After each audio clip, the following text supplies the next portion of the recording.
안녕하십니까. 경주제일교회 청소년 교사 여러분 만나 뵙게 돼서 반갑습니다. 저는 여러분들을 섬기고 있는 이호빈 전도사입니다. 오늘 강의의 주제는요, 청소년 발달 단계에 맞는 교수법입니다.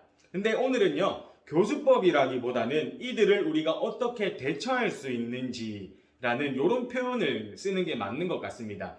그래서 우리가 이 청소년들의 시기를 이해하고 어떻게 하면 이들의 마음의 문을 열 수 있으며 우리가 이들과 어떻게 소통할 수 있는지에 대해서 알아보도록 하겠습니다. 그러면 지금부터 바로 시작해 보도록 하겠습니다. 네, 먼저는 청소년이라는 개념을 좀 살펴보려고 합니다. 청소년이라고 하면요, 중학교를 다니고 고등학교를 다니는 학생들을 가리키는 말입니다. 근데 우리나라 법적으로는 이 청소년을요 10세에서 24세까지 정의를 하고 있습니다.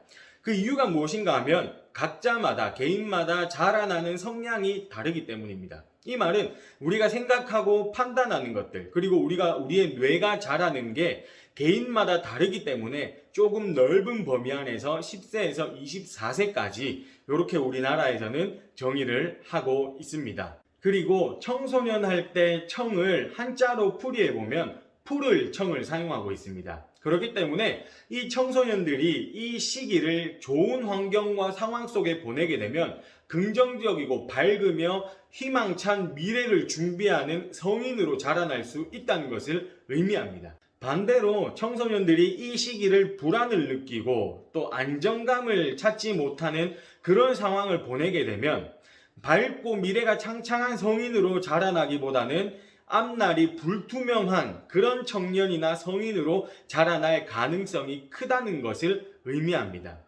그렇기 때문에 이 청소년 시기를 어떻게 보내느냐에 따라서 이 청소년이 어떤 청년, 어떤 성인으로 자라나는지에 대해서 판가름이 난다는 것입니다. 그리고 우리가 잘 알고 있듯이 이 청소년 시기는 사춘기를 보내는 시기입니다.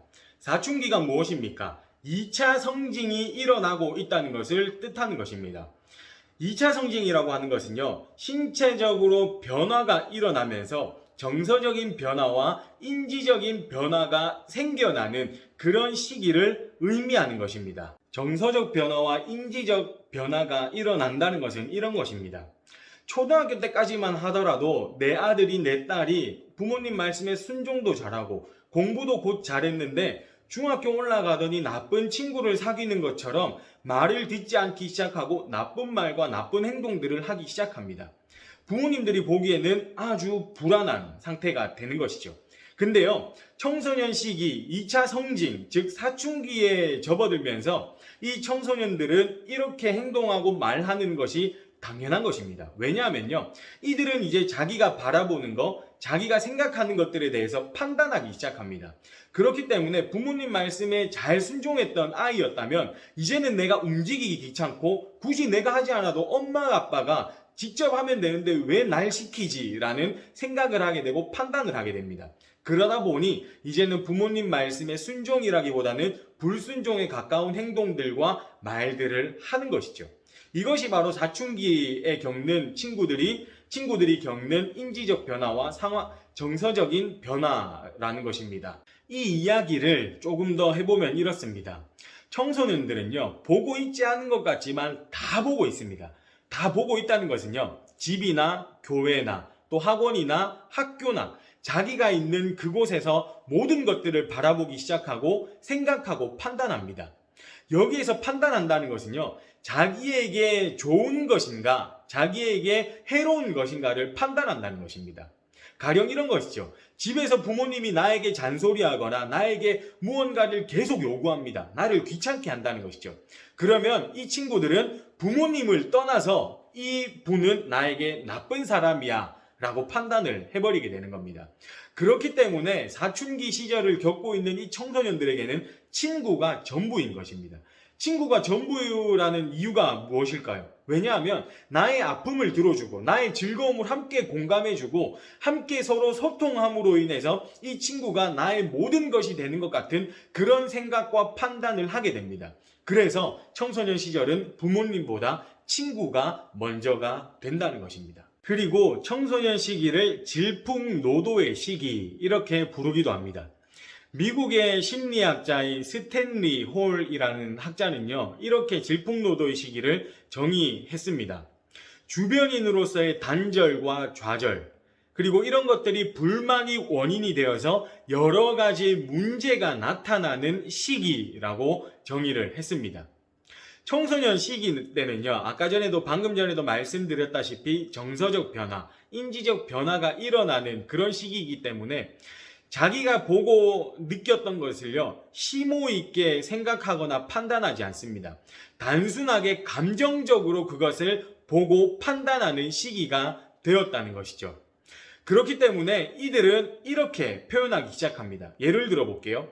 엄마가 나한테 해준 게 뭐가 있는데 이런 말들, 또는 선생님들에게 이렇게 표현할 수 있겠죠. 선생님이 나와 무슨 상관이길래 이렇게 해라 저렇게 해라 막 그러십니까? 이런 안 좋은 표현들이 드러난다는 것입니다. 사실 부모님이 정말 해준 것이 없을까요? 좋은 환경은 아니더라도 내가 잘 수 있는 집, 부모님으로부터 왔죠. 그리고 좋은 옷은 아니더라도 내가 입을 수 있는 옷을 제공을 누가 해주시죠? 부모님이 해주십니다. 그리고 밥 먹을 수 있는 거, 이런 모든 것들은 사실 값없이 주시는 부모님의 사랑입니다. 근데 이 청소년 시절에 질풍노도의 시기를 겪는 이 친구들은요, 그런 것들을 생각하지 못하고 부모님은 나에게 잔소리하는 사람, 나를 미워하는 사람으로 판단하기 때문에 엄마가 뭔데 나에게 이래라 저래라야, 이런 말들을 내뱉기 시작하는 겁니다. 그냥 그 상황과 그 순간을요, 단순하게 생각하고 판단해버리기 때문에 이런 격한 표현이 청소년들로부터 나오게 되는 것이죠. 그리고 선생님들은요, 이 아이들이, 이 청소년들이 정말 잘 되기를 바라는 마음으로 이렇게 했으면 좋겠다라고 이야기하지만, 이 청소년들은 어떻게 판단하죠? 선생님이 나와 무슨 상관이길래 이래라 저래라 하십니까? 라는 격한 표현이 나온다는 것입니다. 그리고 조금 더 살펴보면요, 청소년들은 자기가 있는 장소나 환경이요, 어색하거나 낯설면 표정과 감정이 얼굴에 그대로 드러납니다. 불만 표출이 얼굴에 그대로 드러난다는 겁니다. 그래서 어색하면 대답도 하지 않고 피하는 것이죠. 그리고 불편하기 시작하면요, 자신의 감정을 그대로 언어로 드러내기도 한다는 것입니다. 그렇기 때문에 이 청소년들은 지금 그런 시기를 보내고 있다는 것을 우리가 알아야 한다는 것을 저는 말해드리고 싶은 것입니다. 그런데 간혹 가다가 이런 분들을 만나보게 됩니다. 우리 경주제일교회는 저는 없는 것으로 알고 있습니다. 어떤 분들이냐 하면요, 인사 안 하고 그냥 인상 쓰고 지나갔다고 그 아이를 향해서 손가락질하며 비아냥거립니다. 저 애는 누구 집 애길래 인사도 안 하고 저렇게 인상을 쓰고 교회를 오냐고. 그리고 이렇게 추리닝을 입고 오거나 편하게 교회를 오면 막 혼을 내거나 잔소리를 합니다. 그러면서 이렇게 이야기하죠. 나 때는 말이야, 저렇게 있으면 뒷간에 끌려가서 엄청 혼났어, 이런 이야기를 하면서 마음의 상처를 주는 어른들을 보곤 합니다. 우리 경주제일교회는 없는 곳으로 저는 알고 있습니다. 그러니 이런 말들을 듣는 청소년들 어떻겠습니까? 하나님을 예배하러 온 이 교회에서 잔소리만 듣고 가게 되는 것이죠. 그러니 마음의 문을 닫고 교회는 나를 싫어해, 교회는 나를 어렵게 해, 불편하게 하는 자리야 라고 생각을 하고 판단을 합니다. 그러면서 이들은 마음의 문을 닫고 교회에 나오지 않게 되는 것이죠. 지금까지 저의 강의를 듣고 계신 분들은 아마 이렇게 생각하실 수도 있을 것 같습니다. 그러면 예의 없고 버릇 없고 그렇게 행동하는 이 친구들 가만히 보고 놔두라는 건가? 마냥 넘어가 주기만 하면 되는 건가? 이렇게 생각하실 수 있습니다. 아니요. 우리가 이들을 향해서, 질풍노도의 시기를 거치고 있는 이들을 향해서 먼저 쓴소리를 하기 전에, 먼저 내 것을 조언하기 전에 이 친구들과 그렇게 대화할 수 있을 만한 관계를 먼저 형성해야 된다는 겁니다. 그리고 이들과 좋은 관계가 유지될 때 우리의 것을 이야기하게 되면 이 친구들은 나에게 이런 말들을 하는 어른이 있구나, 선생님이 있구나, 그러면 나는 받아들이고 고칠 부분은 고쳐야지, 이렇게 되는 것입니다. 그러면 어떻게 하면 이 친구들과 좋은 관계를 맺을 수 있겠습니까? 지금부터 그것을 한번 알아보도록 하겠습니다. 좋은 관계를 맺는 그 첫 번째 방법은요, 교사로서 또 교회 어른으로서 넓은 마음을 가진다는 겁니다. 넓은 마음을 가진다는 것은요, 내가 무한 인내할 수 있는 넓은 마음을 가져야 한다는 것입니다. 이게 무슨 말일까요? 이들은요, 항상 짜증이 나 있어요. 항상 화가 나 있어요. 자기가 낯선 곳에 오면요, 항상 보는 것마다 항상 불만을 가지고 있습니다. 이 시기가 원래 그렇다는 것을 우리가 인정했다면 이런 친구들을 받아들일 수 있는 무한 인내할 수 있는 마음이 우리에게 있어야 된다는 거죠. 어떤 목사님은요, 유머지만 이런 말씀을 하시는 걸 제가 보았습니다. 요즘 청소년들과 예수님이 함께 계셨다면 예수님도 답답하고 속에 화가 나셔가지고 뛰쳐나가셨을 거다라는 그런 유머를 하시는 목사님을 보았습니다. 저 또한 청소년 사역을 10년 가까이 하고 있지만 이들과 관계가 형성이 되어 있지 않은 상황에서 조언을 하거나 충고를 하거나 쓴소리를 하게 되면 오히려 관계 형성에 더 힘들어지고, 아무리 기고 날고 웃긴다 한들 이들은 반응하지 않는다는 것입니다. 제가 청소년 사역을 10년 동안 하면서 겪은 것이, 또 깨달은 것이 바로 이 부분입니다. 우리가 먼저 이 청소년들이 보고 있는, 바라보고 있는, 또 생각하고 판단하는 것을요, 있는 그대로 인정해주지 않고 받아들이지 않는다면 우리는 이들과 좋은 관계를 형성할 수 없습니다.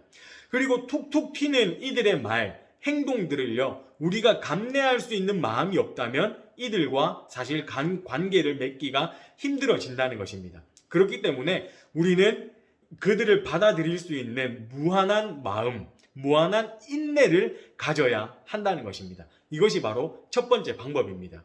우리 경주제일교회 중등부, 고등부 선생님들은요, 이 무한으로 인내할 수 있는 마음을 꼭 가지시기를 바랍니다. 그래서 다음 세대를 꼭 살리는 그 주역의 자리에 여러분들이 있기를 간절히 소망합니다. 네, 청소년 시절 질풍노도의 시기를 겪고 있는 이 친구들과 좋은 관계를 형성하기 위한 두 번째 방법은요, 내가 좋은 사람이라는 것을 인지시켜주는 겁니다.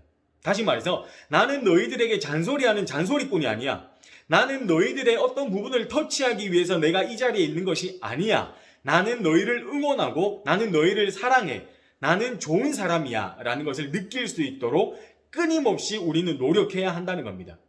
청소년들의 그런 있는 모습 그대로를 인정하고 받아들이고 무한 인내로 그들을 바라보겠다라고 다짐하신 선생님이라면 이제는 나는 너희들에게 좋은 사람이야 라는 것을 계속해서 인지시켜 주어야 한다는 겁니다. 청소년들은요, 교회에 오는 것을 엄청 낯설어 합니다. 자기가 있는 장소, 예배실이요, 엄청 낯설어요. 그나마 내가 같이 신앙생활했던 친구가 옆에 있다면 덜 하지만 혼자 그 자리에 덩그러니 있다면요, 그 자리를 엄청 불편해합니다. 그렇기 때문에 이 친구들 마음속에 일어나는 거는요, 나는 빨리 나가고 싶어. 언제 끝나지? 내가 아는 사람은 안 오는가? 하고 계속 두리번거리면서 주위를 찾습니다. 이들은요, 낯선 공간에 오면 불편함을 느끼고 나가고 싶어하는 게 당연한 성향인 거죠. 그렇기 때문에 우리 선생님들은 나는 좋은 사람이야 라는 것을 인지시키기 위해 교회에 들어오는 친구들을 향해 먼저 손을 내밀어 주시고 먼저 한번 안아주시고 나는 너를 응원해. 나는 너를 위해 기도하고 있어. 너는 잘 될 거야. 이런 좋은 말들을 통해서 이들이 나를 잘 적응할 수 있도록 끊임없이 노력해야 한다는 것입니다. 근데 반면에 이런 선생님이 계십니다. 정말 힘들게 일어나서 예배에 왔는데 옷이 조금 지저분하고 추리닝을 입고 왔다고 또는 슬리퍼를 신고 왔다고 잔소리하고 쓴소리합니다. 그러면 그 친구와 벌써 좋은 관계를 맺겠다라는 것을 포기하는 것입니다. 내 눈에 보기에 잔소리하고 싶고 쓴소리하고 싶지만 우리는 참아야 합니다. 무한 인내. 그렇기 때문에 이들이 내 마음에 들지 않는다고 해서 바로 말을 꺼내기보다 그렇게나마 교회에 와준 친구들에게 고맙다. 나는 너를 사랑해. 라는 응원의 메시지로 나는 좋은 사람이라는 것을 인지시켜 주어야 됩니다. 이런 노력 끝에 우리가 그 친구와 청소년들과 좋은 관계를 맺게 된다면 나중에 우리가 충고하게 되면 그때는 이 친구들이 받아들이고 고치는 그런 청소년들이 될 수 있다는 겁니다. 이들과 좋은 관계를 맺기 위한 마지막 세 번째는요, 바로 청소년들의 미각을 즐겁게 해주는 사역을 우리가 감당하는 것입니다. 여자친구들 같은 경우에는요, 친구들끼리 모여서 카페에 가서 커피를 시키고 빵을 시켜서 하루 종일 수다 떨고 재밌는 이야기하는 게 이들에게 있어서는 삶의 낙입니다. 남자친구들 같은 경우에는 친구들끼리 모여서 PC방 가서 라면 하나 시켜 먹는 것이 삶의 낙이라고 할 수 있습니다. 그렇기 때문에 우리 경주제일교회는요, 선생님들과 함께 더불어 장소를 제공하고 이 친구들이 PC방이나 카페에 가서 시간을 낭비하지 않고 차라리 교회에 와서 친구들과 관계를 맺고 선생님들과 관계를 맺을 수 있도록 음식을 맛있는 것들을 제공해주고 장소를 제공해 주어야 한다는 겁니다. 제가 아는 전사님은 이런 이야기까지 들었다고 합니다. 부모님이요, 이 전사님이 너무 많이 먹으니까 차라리 소를 키우는 게 낫겠다면서 갖다 팔아버리고 싶다. 그만 좀 먹어라. 이렇게 이야기를 들은 전사님이 있다고 합니다. 그만큼 저와 여러분들이 청소년 시기를 겪어보아서 아시겠지만 먹어도 배가 고픈 시기, 친구들과 함께 어울리고 싶은 그런 시기입니다. 부모님보다 친구가 먼저인 이 시기를 보내고 있는 친구들이요, 다른 곳으로 가지 않고 교회에 와서 라면 먹고 과자 먹고 빵 먹으면서 그 신앙생활을 함께 이어갈 수 있는 장을 우리가 만들어 주어야 한다는 겁니다. 그렇기 때문에 마지막 세 번째로 이 친구들의 미각을 즐겁게 해주는 이 사역을 저와 여러분이 또한 경주제일교회가 제공해 주어야 합니다. 스테이크 고기를 먹이라는 것이 아닙니다. 이들은요, 친구들과 함께 있을 수 있는 장소, 그리고 함께 맛있는 것을, 비싼 건 아니지만 맛있는 것을 먹을 수 있는 장소가 있다면요, 이 청소년들은 모이게 되어 있습니다. 그렇기 때문에 이 청소년 시기는 먹이는 사역이라고 해도 과언이 아닌 것입니다.